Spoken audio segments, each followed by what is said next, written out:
Case जो था 835 उसको एविडेंस के लिए फ़िक्स किया गया था, लेकिन उसमें लास्ट डेट पे शिबली फराज साहब, उमर अयूब साहब और कमल शोज़ब साहिबा के बेलेबल वारंट्स इशू करके तो प्रोसिक्यूशन ने उनका केस सेपरेट करवाया। उस पर हमारी लीगल अंडरस्टैंडिंग ये थी कि उनका केस जो है वो सेपरेट नहीं होना चाहिए था। एंड सेकेंडली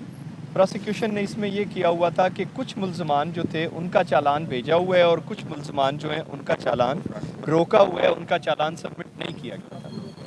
उस पर खालिद साहब ने एप्लीकेशन फ़ाइल की कि जब तक दूसरे मुल्ज़मान जिनका चालान रोका गया है, जिसमें आलिया हमज़ा वग़ैरह और दीगर लोग शामिल हैं,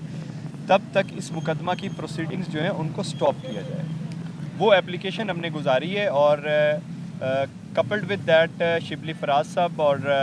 कमल शोज़ब साहिबा और उमर अयूब साहब के हवाले से हमने जो वारंट्स इशू हुए हैं उनकी मनसूखी के लिए एप्लीकेशन गुजारी है और इन दोनों एप्लीकेशंस के लिए आर्ग्यूमेंट्स पे परसों की डेट लगी और आज कोई फर्दर एविडेंस जो है वो इस मुकदमा में रिकॉर्ड नहीं हुई। अच्छा, ये बताइएगा किन बुनियादों पे आपने दरख्वास्त दी है कि उनके वारंट जो है वो शिबली फराज साहब, उमर अयूब साहब और कमल शोज़ब साहिबा जिस दिन उनके यहाँ से वारंट इशू हुए हैं उस दिन वो अडयाला जेल में जेल ट्रायल के अंदर इमरान खान साहब के साथ वहाँ पर जो ट्रायल हो रहा है वहाँ पर अपीयर हो रहे हैं। तो ये पॉसिबल नहीं था कि कुछ लोग जो 500 किलोमीटर दूर किसी और मुकदमा में वहाँ पर अदालत में मौजूद हों, वो वहाँ से 500 किलोमीटर इधर फैसलाबाद में भी आकर हाजिर हो सकें। इस बुनियाद पर हमने मेनली एप्लीकेशन गुजारी वारंट्स की कैंसिलेशन की कि उनकी यहाँ पर पहुँचना मुमकिन नहीं था, उनके कंट्रोल में नहीं था।